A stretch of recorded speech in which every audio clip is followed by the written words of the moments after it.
There is a fortress that does not exist in any official record, a battle that was erased from history. 12 days that, according to every military archive in 3 countries, simply did not happen. But the men who were there remember. Those few who survived.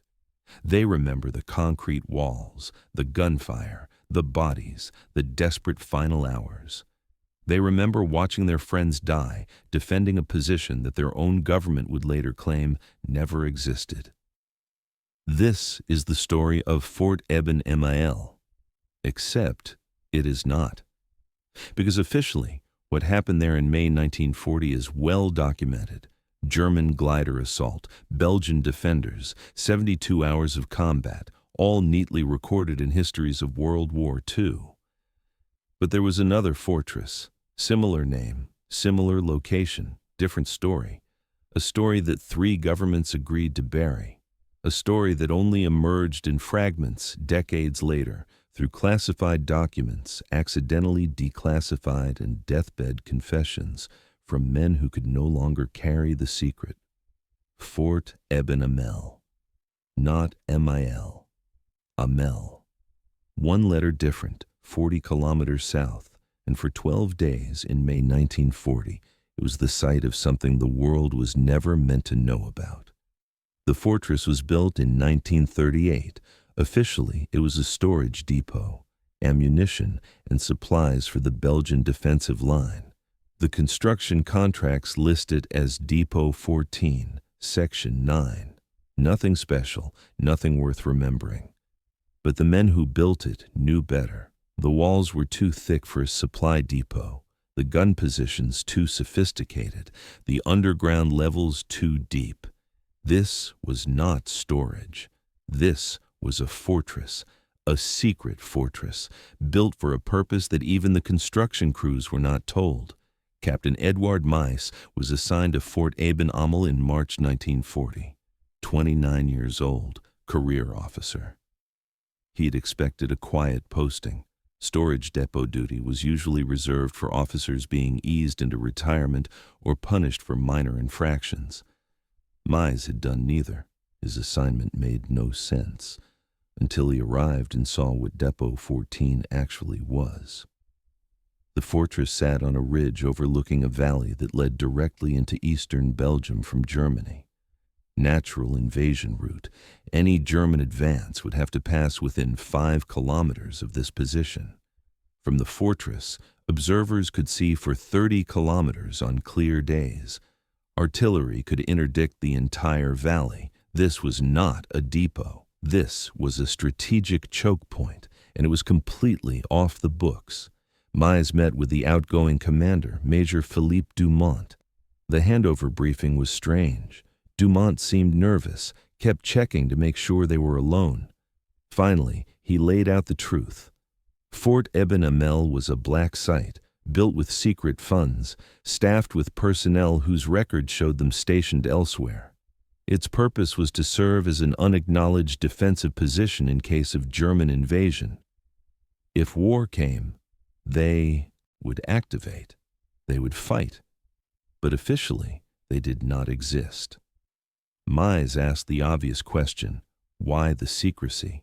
Dumont's answer was political. Belgium was officially neutral. Building fortifications implied expectation of war. Expectation of war implied choosing sides. The Belgian government wanted defensive capability without diplomatic complications. So they built forts that officially did not exist. Fort Ében-Amel was one of 3 such positions. The others were scattered along the German border, all hidden in plain sight as supply depots or maintenance facilities, all capable of becoming fully operational combat positions within hours. The garrison consisted of 147 men, officially stationed at various units across Belgium, actually living in the underground levels of the fortress. They rotated out every 6 weeks to maintain the fiction of their official postings. Complex logistics, necessary deception. For 2 months, Meis commanded a fortress that did not exist. He drilled the men, maintained equipment, ran exercises, prepared for a war that everyone said was coming but no one wanted to acknowledge. On May 9, 1940, the war arrived. German forces invaded Belgium at 0400 hours. The Blitzkrieg had begun. Belgian forces mobilized. Fort Ében-Amel received activation orders through a coded radio transmission. They were now officially operational. Except they were still officially non-existent. The contradiction did not matter. They had jobs to do. By 0600 hours, German reconnaissance aircraft were spotted overflying the valley. By 0800, advance elements of German ground forces appeared on the roads below. Mies watched through binoculars as columns of tanks and trucks moved west, headed deeper into Belgium, headed toward positions that Belgian forces were desperately trying to fortify. Mies had orders: observe and report, do not engage unless directly attacked. The fortress was meant to be an intelligence-gathering post, not a combat position. Let the Germans pass, document their movements, radio the information to Belgian command.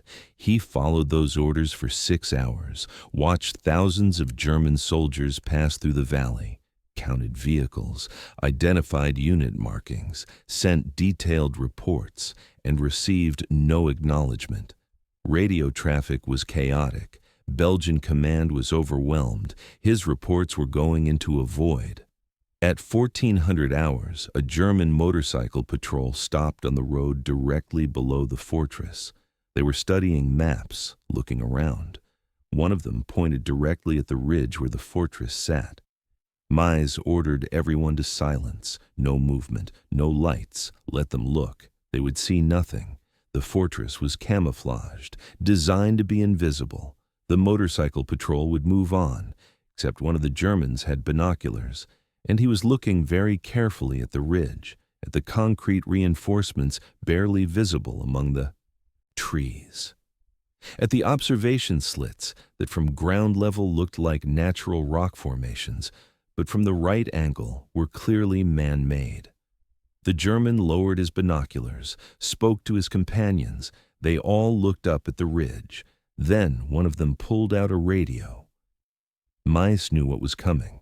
The patrol had spotted them. They were calling it in.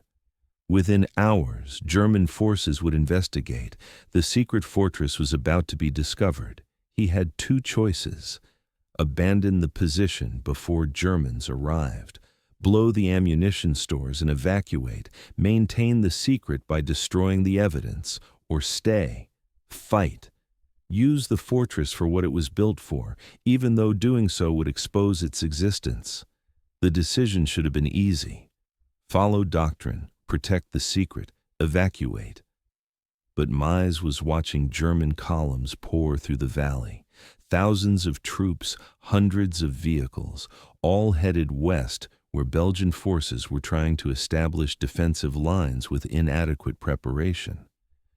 If Fort Ében-Amel opened fire, they could disrupt that flow, destroy vehicles, force Germans to divert forces to deal with the fortress, buy time for Belgian defenses to organize. 147 men could make a difference if they were willing to sacrifice the secret, and probably their lives. Mies called his officers together, explained the situation, put it to a vote: evacuate or fight. The vote was unanimous: fight.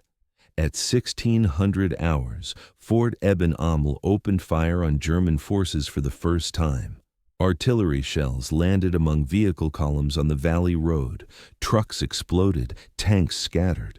The carefully organized German advance dissolved into chaos as units tried to determine where the fire was coming from.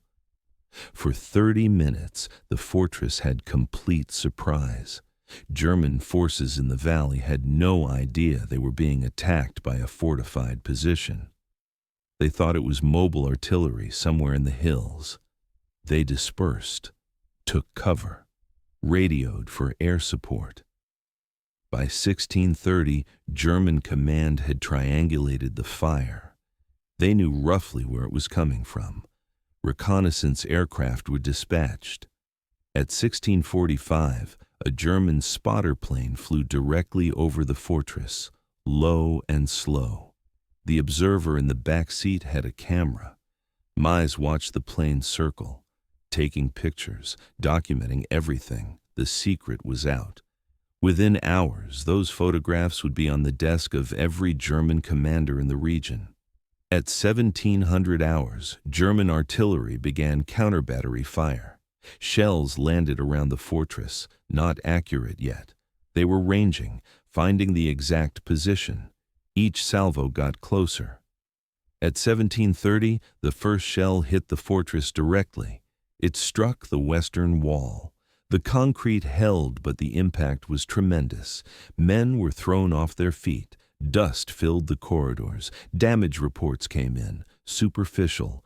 The walls were thick, built to withstand bombardment, but the shelling continued and intensified. By 1800 hours, dozens of shells were landing every minute.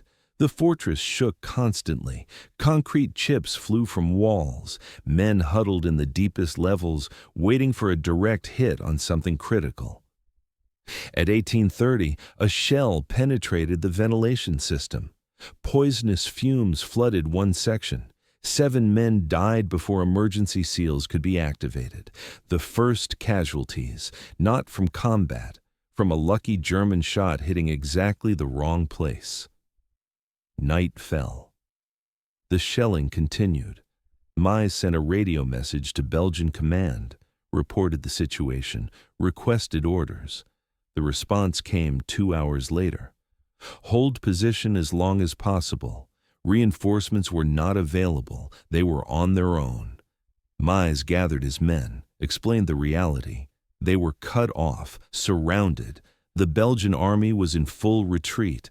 No one was coming to help. They could surrender, or they could keep fighting. Make the Germans pay for every meter. Every hour they held was time bought for other Belgian forces. The men voted again. Keep fighting. Day 2 began with a German ground assault at dawn.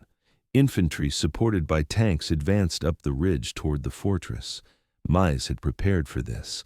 Machine gun positions opened fire. Mortars dropped shells among the advancing troops. The Germans took heavy casualties and fell back.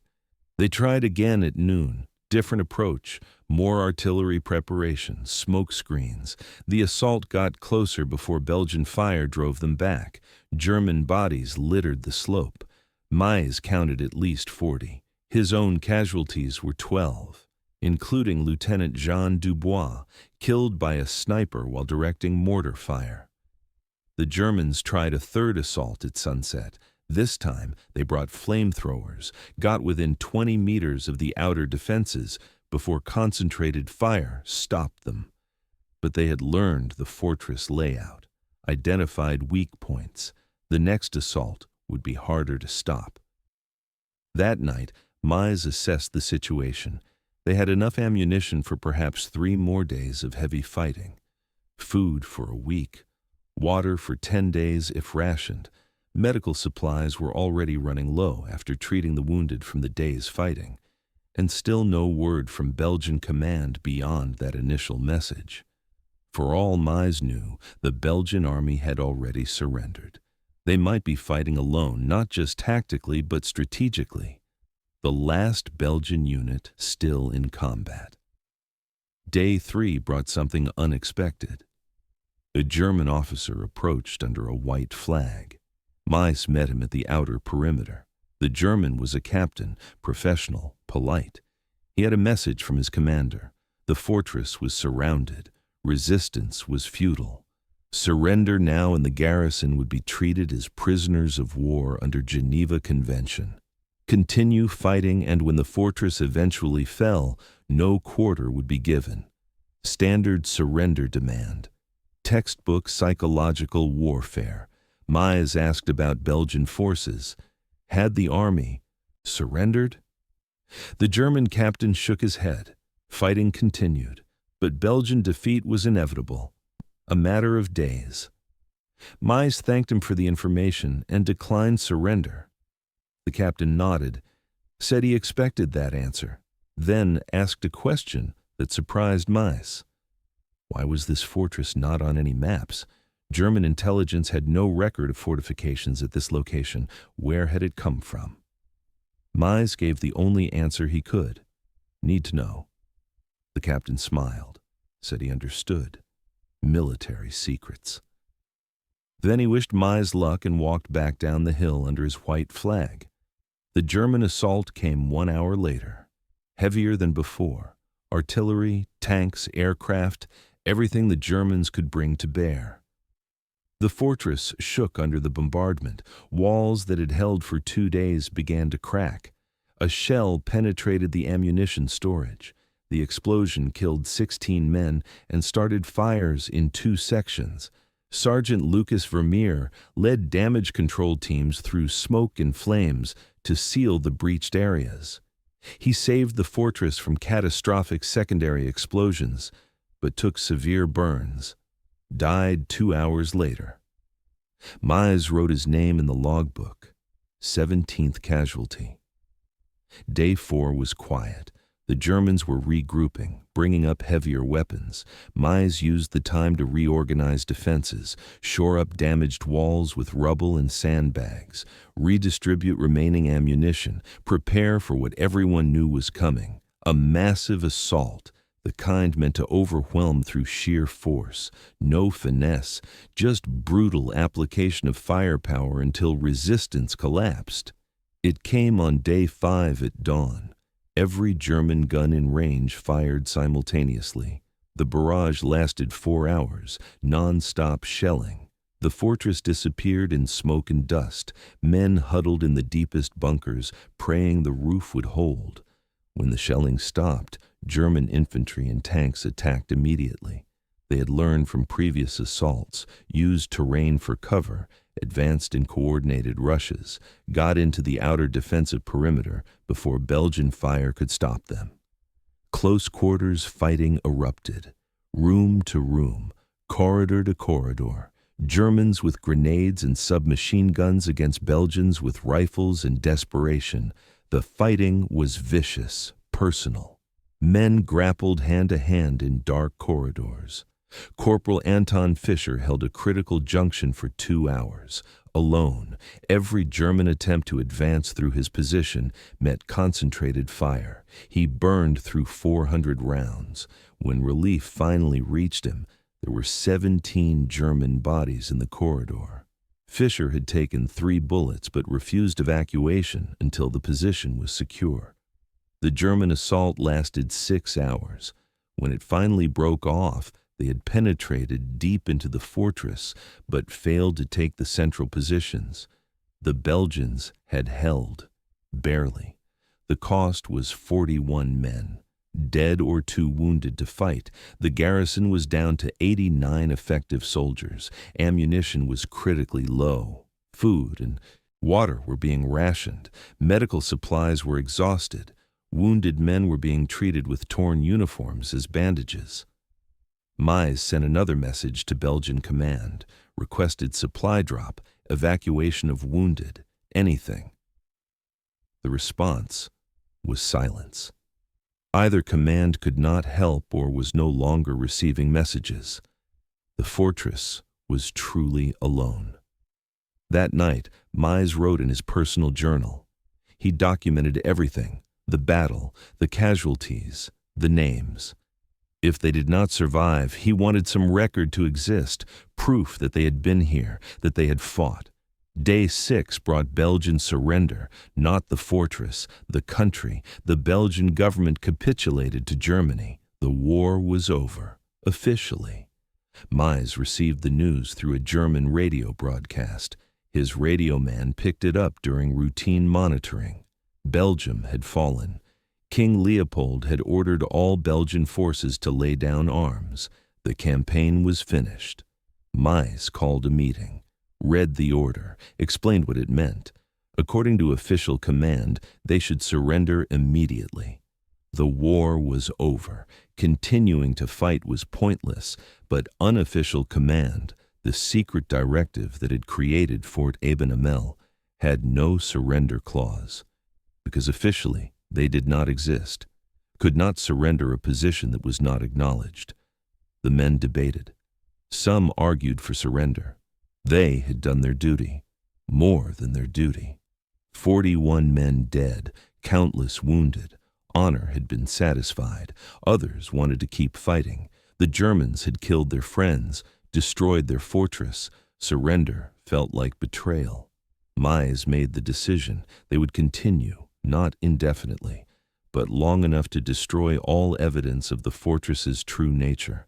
The secret had to be protected, even now, especially now.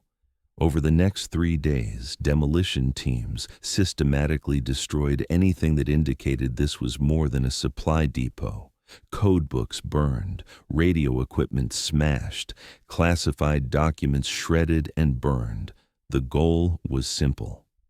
When Germans finally took the fortress, they would find only a desperate last stand by a supply depot garrison. Nothing to indicate this was a planned strategic position. Day 9 brought another German assault, preceded by demands to surrender. Mize refused. The attack came at noon, less intense than before. The Germans knew Belgian resistance was nominally over. This was cleanup. Eliminating a holdout position that refused to acknowledge defeat, the fighting lasted 4 hours. The garrison was down to 73 men. Ammunition so low that some positions were rationing shots, 1 bullet per target. Make it count. When the Germans pulled back, they had made minimal progress at the cost of what looked like heavy casualties. But Mize knew the end was near. Ammunition would run out tomorrow. Food was gone. Water was nearly gone.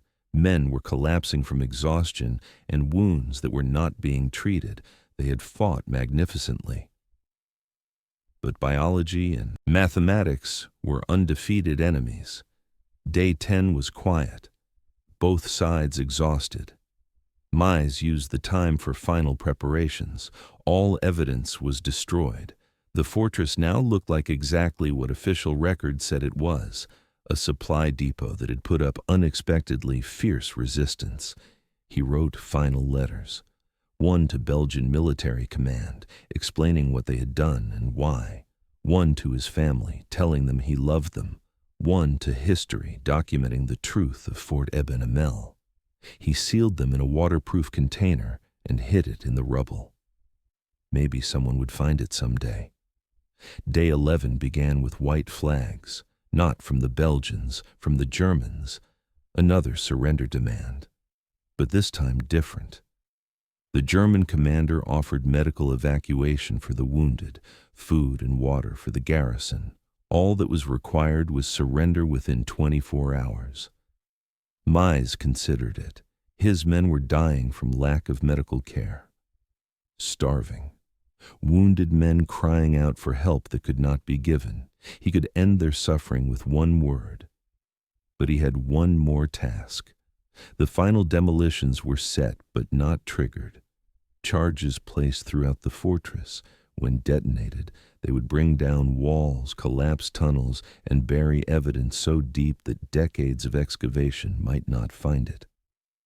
He told the German messenger they would respond in 24 hours. That night, Mize addressed his men. 68 still alive, many wounded, all exhausted. He explained the situation. They could surrender, save lives, end the suffering, or they could complete the mission, destroy the fortress, protect the secret. Some would die in the demolition, maybe all would, but the truth would be buried with them. The men voted one last time.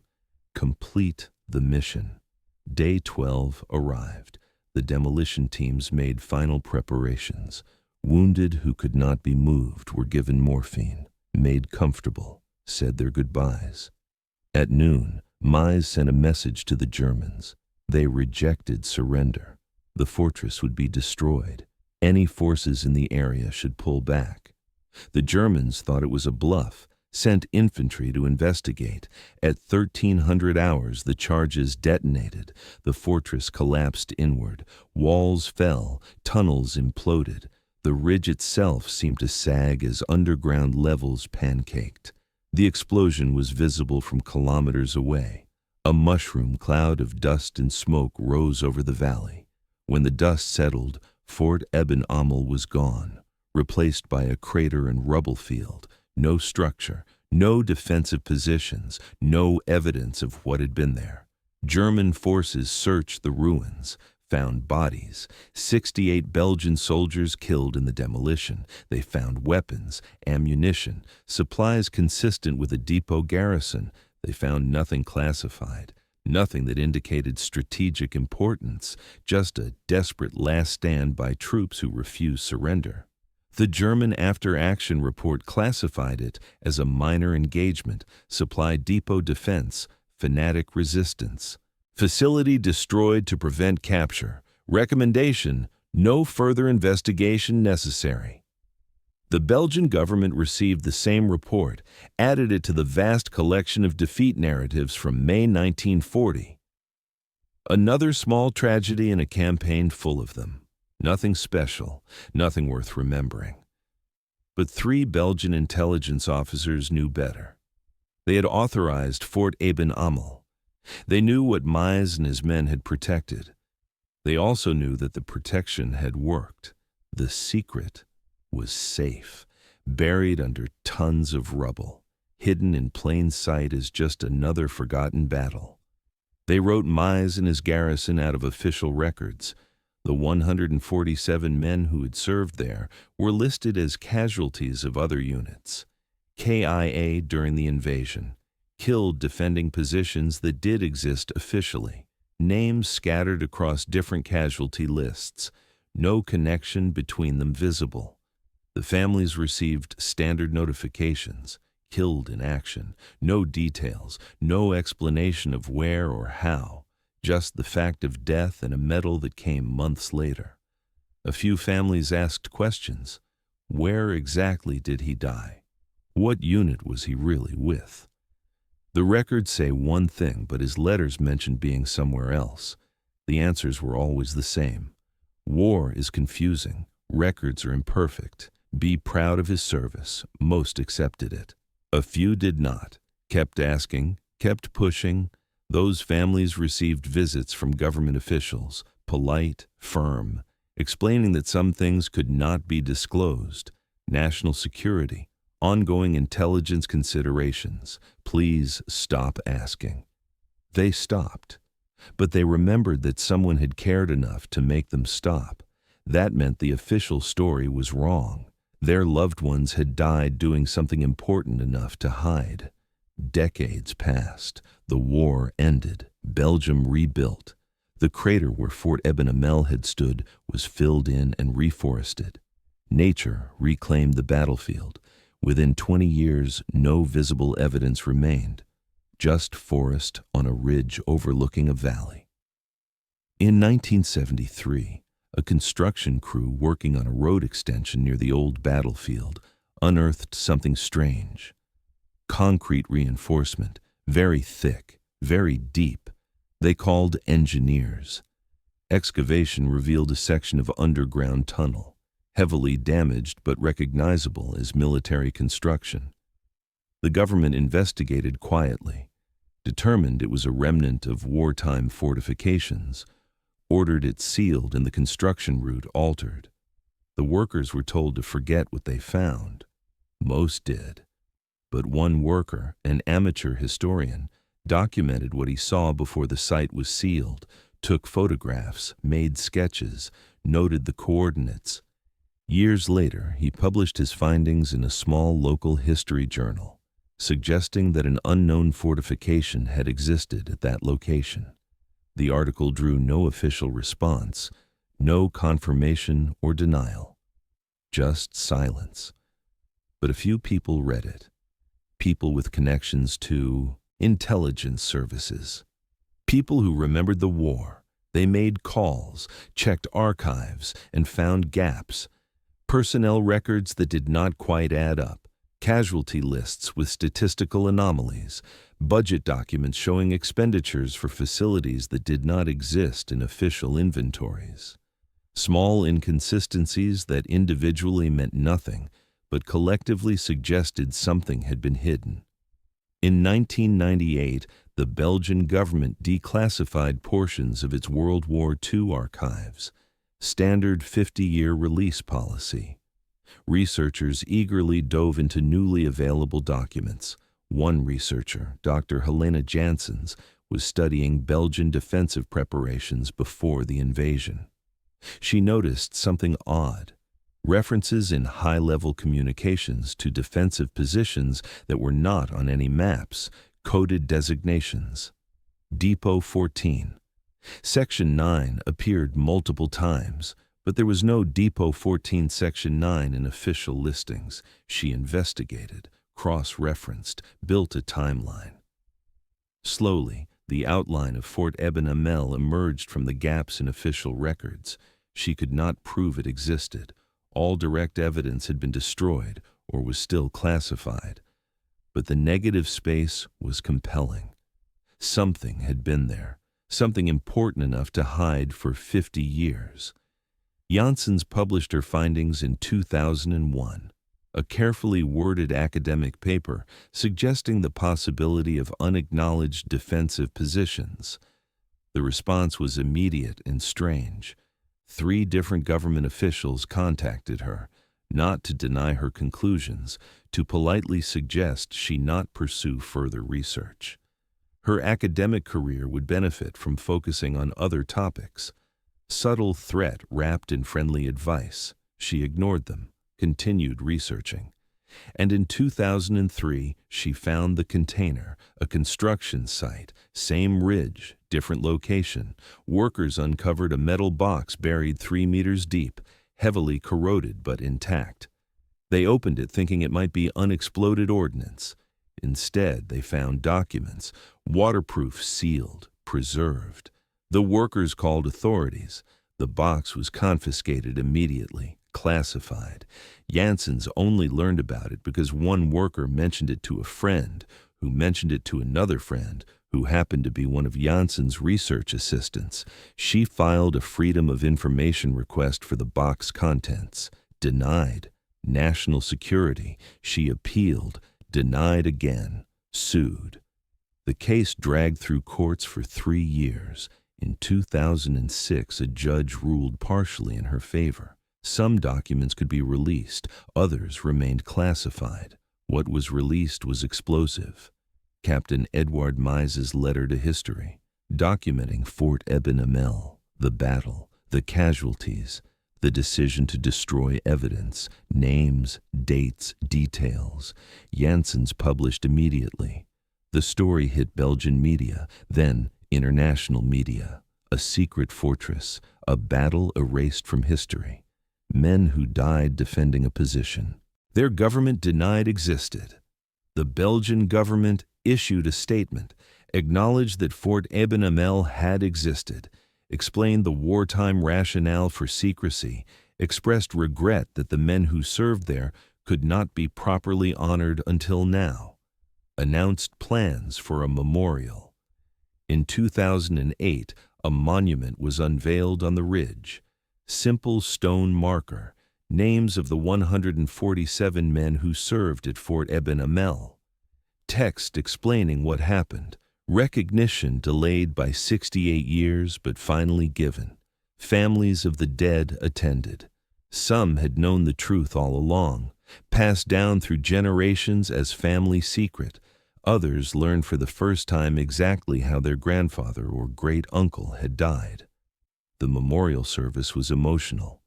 Tears for men dead since 1940, for secrets kept too long, for honor finally acknowledged. But questions remained.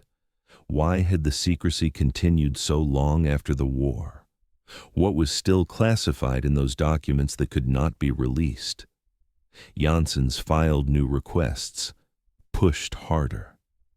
In 2015, on the 75th anniversary of the battle, the Belgian government declassified the remaining documents. What they revealed surprised everyone. Fort Ében-Amel had not been just a defensive position, it had been an intelligence gathering station, equipped with advanced radio interception equipment.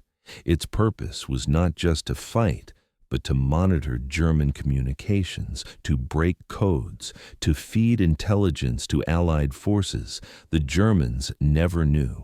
When they investigated the ruins, they found nothing indicating the intelligence function.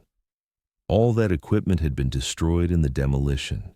The secret within the secret had been protected. That intelligence had proven valuable. Intercepts from Fort Ében-Amel in those few days before destruction had provided Allied codebreakers with cribs that helped break German military codes. Small contribution. But in the vast cryptographic war, every piece helped. The men who died at Fort Ében-Amel had not just bought time with their sacrifice. They had protected an intelligence asset that contributed to eventual Allied victory.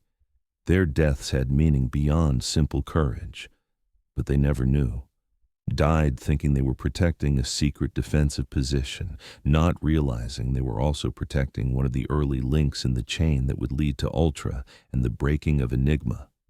Today, the ridge is peaceful. The memorial stands.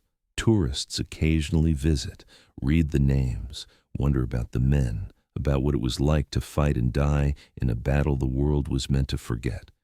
The fortress itself is gone, buried under earth and forest. Occasionally, hikers find pieces of concrete in the woods, fragments of walls, bits of reinforcement bar, physical evidence of what was there. But the real memorial is not stone. It is memory. The story finally told, the secret finally shared. 147 men who served in a Fort fortress that did not exist. 68 who died protecting a secret they did not fully understand. They deserved better. Deserved recognition while they lived. Deserved their families knowing the truth. Deserved not to be erased from history for political convenience. But at least now they are remembered, their names known, their courage acknowledged. The 12 days that never happened are now part of the historical record. Fort Ében-Amel stands as testament to a simple truth. Governments keep secrets, sometimes for good reasons, sometimes not. But the men who die keeping those secrets deserve to be honored eventually. Truth may be delayed, but it should not be denied forever. The fortress is gone. The battle is history, but the memory remains. Of ordinary men doing extraordinary things, of courage in the service of something they believed mattered, of sacrifice that went unacknowledged for nearly 7 decades. This is their story. Finally told, finally complete. The 12 days that never happened, but will never be forgotten again. The story of Fort Ében-Amel raises uncomfortable questions about military history and how it is recorded. How many other battles have been erased? How many soldiers died in classified operations that remain hidden? How much of what we think we know about World War II is incomplete because entire sections have been redacted from the historical record? Dr. Janssen spent the years after her initial discovery investigating these questions. She found evidence of at least 6 other unacknowledged defensive positions in Belgium alone, all built under similar circumstances, all activated during the May 1940 invasion. All casualties from these positions were distributed across official units to hide their true assignments. Of those 6 positions, 2 were overrun without significant resistance. The garrisons surrendered when ordered. 3 fought briefly, then evacuated as the military situation collapsed. Only Fort Ében-Amel held to complete destruction. But even among those other positions, records were incomplete. Names missing, details vague. Janssens estimated that between 400 and 600 Belgian soldiers served in these unacknowledged positions. Perhaps 150 died. but exact numbers were impossible to determine because the paper trail had been deliberately obscured. She expanded her research to other countries. France had similar programs. The Maginot Line was well known, but there were gaps in the coverage, small fortified positions built unofficially to fill holes. At least a dozen had been documented in declassified files. How many remained classified? Britain's defensive preparations in 1940 included resistance networks designed to operate behind enemy lines if Germany invaded. Stay-behind units, armed civilians, guerrilla fighters. Some of this has been declassified, but classified sections of those files suggest more extensive networks than publicly acknowledged. How many people were recruited? How many trained? Where were weapons caches hidden? Still secret 80 years later. The Soviet Union, predictably, had the most extensive secret defensive network, entire armies that did not officially exist, fortified regions built without acknowledgement, NKVD operations so classified that even today, Russian archives contain only fragments. Casualties from these operations were listed as training accidents or attributed to fictional battles. The United States had its own hidden operations. The Manhattan Project is well known now, but during the war, it was completely secret. Tens of thousands of people working on something that officially did not exist, living in cities that were not on maps, producing materials at facilities that had no official records. After the war, how many of those people could talk about what they did? How many had to maintain secrecy for years, decades? Some took their secrets to graves. Others waited for official declassification that came gradually over 50 years. Fort Ében-Amel was just one small example of a larger pattern. Military secrecy often extends beyond operational necessity into peacetime, not because the information remains sensitive, but because admitting it existed opens difficult questions. If you acknowledge a secret fortress, you have to explain why it was secret. That explanation might implicate current government officials in decisions made by their predecessors, might require payments to families, might embarrass allied governments who were not informed. Easier to maintain silence. Let the dead rest forgotten. But the dead have families, and eventually, families demand truth. In 2010, a group representing families of Fort Ében-Amel casualties sued the Belgian government, not for money, for recognition. They wanted their relatives' service properly acknowledged, wanted benefits that had been denied because official records showed the men serving in regular units, not in the classified operation they actually participated in. The lawsuit was settled quietly, terms sealed, but shortly after, the government announced a new policy. Veterans of classified operations or their families could apply for reclassification.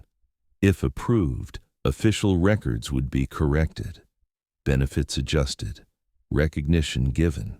Small step, but meaningful for families who had spent decades knowing their loved one's official story was false but unable to prove it. The Fort Ében-Amel Memorial became a gathering point for these families. Annual ceremonies on May 17th, the day the battle began. Stories were shared, documents compared. Slowly, a more complete picture emerged. One family brought letters their grandfather had written but never sent, hidden in an attic for 70 years. The letters described daily life at the fortress, the men, the routines, personal details that added color to the skeleton of official reports. Another family shared photographs, taken illicitly, against regulations, but one soldier had a camera and could not resist documenting his service. Photographs of the fortress before the battle, men smiling, unaware of what was coming.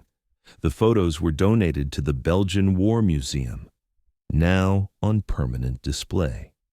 A third family brought their grandfather to the memorial. He had served at Fort Ében-Amel, survived the battle, one of only 15 survivors from the final demolition. He was 94 years old, had not spoken about the fortress in 70 years. But at the memorial, surrounded by other families, he finally told his story. His name was Corporal Michel Dubois, younger brother of Lieutenant Jean Dubois, killed on day 2 by a German sniper. Michel had been a machine gunner, held one of the outer defensive positions during the German assaults, watched his brother die, kept fighting, survived to the final day, was part of the demolition team. He described setting charges, knowing they would bring the fortress down, knowing some men could not be evacuated before detonation, looking into the eyes of wounded soldiers who understood they were being left behind.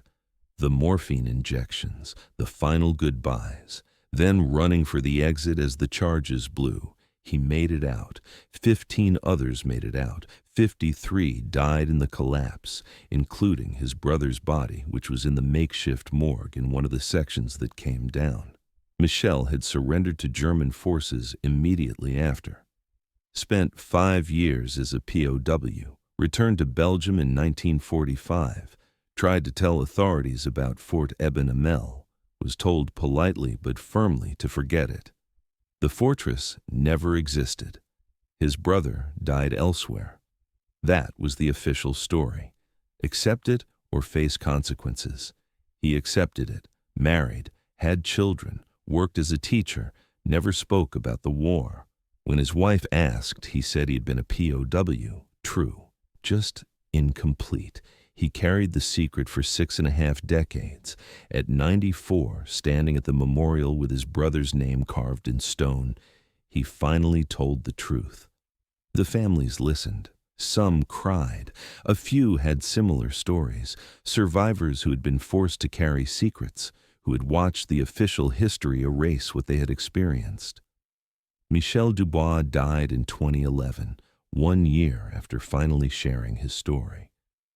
His family said he seemed lighter in those final months, like a burden had been lifted. The secret had poisoned his life in ways he never fully articulated. Letting it go brought peace. His testimony was recorded, transcribed, added to the official archive.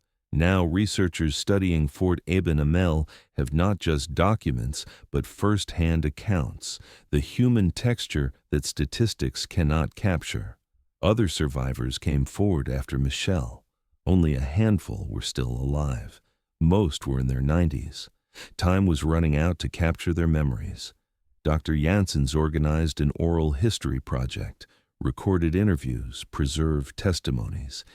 Each survivor told a slightly different story, different perspective, different details, but the core was consistent.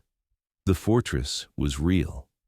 The battle happened, men died, the government erased it. Comparing testimonies revealed some discrepancies, dates not quite matching, casualty numbers varying slightly, normal inconsistencies of memory. Human minds are not perfect recording devices. Events remember differently 70 years later.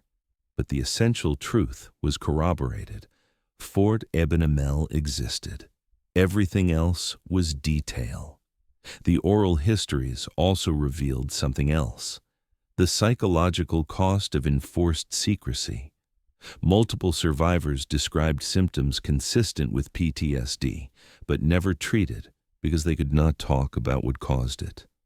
Depression, anxiety, nightmares about friends dying in battles they were not allowed to acknowledge. One survivor, Herman Klosch, described a recurring nightmare.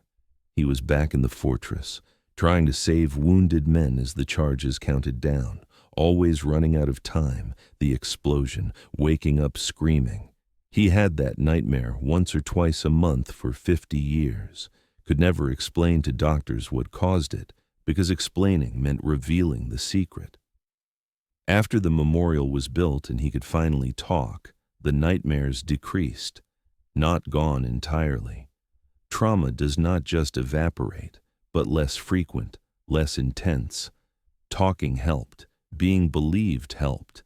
Having the truth acknowledged helped. This pattern repeated across survivors. Enforced secrecy had been its own wound, separate from combat trauma, compounding it, unable to process experiences because unable to share them, isolated in memory, alone with ghosts. The recognition, delayed as it was, provided closure some never thought they would receive. Permission to remember publicly, to mourn openly, to honor the dead without fear of government disapproval. But it was incomplete closure. 22 men died in the battle, 68 in the demolition, 147 total who served. Of those, perhaps 20 survived the war and lived long enough to see the memorial. Most died never knowing their service would be acknowledged. Their families learned too late. That is the cost of excessive secrecy, not just military effectiveness, human cost. People who deserved recognition denied it for political convenience. Families who deserved truth given lies. Survivors who needed help carrying trauma forced to suffer alone. Fort Ében-Amel demonstrates that some secrets have expiration dates. What needed hiding in 1940 did not need hiding in 1990. The intelligence value had long since evaporated. The diplomatic concerns were irrelevant, but institutional inertia and bureaucratic caution kept files classified decades beyond any reasonable justification. This happens in every country with a military history. Secrets kept past their usefulness, operations hidden because admitting them existed would require paperwork and explanations and might embarrass someone. Easier to maintain the classification. Let historians puzzle over gaps. Let families wonder. But eventually, truth emerges. Declassification, deathbed confessions, documents discovered accidentally. The fortress was buried, but not forever. The story was suppressed but not erased. Memory persisted, and eventually found voice. The Belgian government's decision to finally acknowledge Fort Ében-Amel was partly forced by Janssen's research and partly pragmatic. The survivors were dying. In a few years, none would remain. Once the last survivor died, denying the fortress existed would be easier. No living witnesses to contradict official records. By acknowledging it while survivors still lived, the government avoided that moral failure. Barely. Michel Dubois got 1 year of recognition before he died. Others got none. But at least the admission came while some could witness it. The memorial ensures future generations will know. School groups visit, read the names, learn about the hidden fortress, ask their teachers why it was secret. Those questions lead to discussions about military secrecy, government transparency, the balance between national security and historical honesty. Important discussions, uncomfortable discussions, necessary discussions, because Fort Ében-Amel is not unique. It is an example. One case study among thousands of classified military operations from World War II alone. Multiply that across all wars and all countries, and the number of hidden stories becomes staggering. How many soldiers died in operations that remain classified? How many families still do not know the truth? How many survivors carry secrets they are not yet permitted to share? We will never have complete accounting. Some secrets will stay buried. Some operations will never be acknowledged. That is the nature of intelligence work and covert operations. But the question is where we draw the line. What remains legitimately sensitive decades later? And what is simply institutional reluctance to admit past deceptions? Fort Ében-Amel suggests the line should be drawn much earlier. 70 years to acknowledge a defensive battle seems excessive. The intelligence value was relevant for maybe 5 years after the war. After that, continuing classification served no security purpose, only bureaucratic convenience. Other countries have struggled with similar issues. The British kept details of Bletchley Park and Ultra secret for nearly 30 years after the war. When the truth finally emerged, it rewrote understanding of the war. Historians had been working with incomplete information, attributing Allied success to factors that were secondary to code breaking. The United States kept Manhattan Project participants under secrecy restrictions for decades. Some never spoke about their work, died having contributed to one of the most significant projects in human history, but unable to share that with anyone. The Soviet Union, true to form, kept nearly everything secret. Russian archives still contain vast quantities of classified World War II documents. Some will likely never be released, meaning Russian history of the war remains partially hidden from Russians themselves. This global pattern of secrecy, extending far beyond operational necessity, represents a failure of democratic accountability. Citizens have a right to know what their governments did in their names. That right may be delayed for legitimate security reasons, but delayed indefinitely? That crosses from necessary secrecy to authoritarian information control. Fort Ében-Amel Memorial represents a small victory in the struggle for historical honesty. One hidden battle finally acknowledged. 147 men finally honored. Families finally given truth. But it represents something else too. A reminder of how many battles remain hidden. How many soldiers remain unacknowledged? How many families still do not know? The 12 days that never happened did happen. They happened to real men who bled and died, whose sacrifice deserved recognition not 70 years later but immediately, who earned the right to have their service openly acknowledged. They got that recognition eventually. Better late than never. But the delay itself was injustice, compounding the tragedy of their deaths, making their sacrifice harder to bear for those who loved them. We owe the dead honesty. We owe their families truth. We owe history completeness. Governments that hide their military operations beyond reasonable security needs betray all three obligations.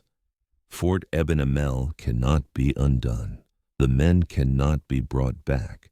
The decades of secrecy cannot be reversed. But their story can be told. Their names can be remembered. Their service can be honored. And perhaps their example can encourage more openness, more willingness to declassify old operations, more recognition that soldiers who die in secret operations still deserve public acknowledgement eventually. The memorial on the ridge stands as testament to courage, to sacrifice, to men who fought in a fortress that officially did not exist, who died protecting secrets they did not fully understand, who were erased from history but refused to stay erased. Their story is told now, complete as it can be. Names recovered, battle reconstructed, truth acknowledged. The 12 days that never happened are now history. Imperfect history, incomplete in places, but history nonetheless. And as long as that memorial stands, as long as their names are carved in stone, as long as their story is told, they will not be forgotten again. The fortress is gone, but the memory remains. And memory, in the end, is the only monument that truly matters.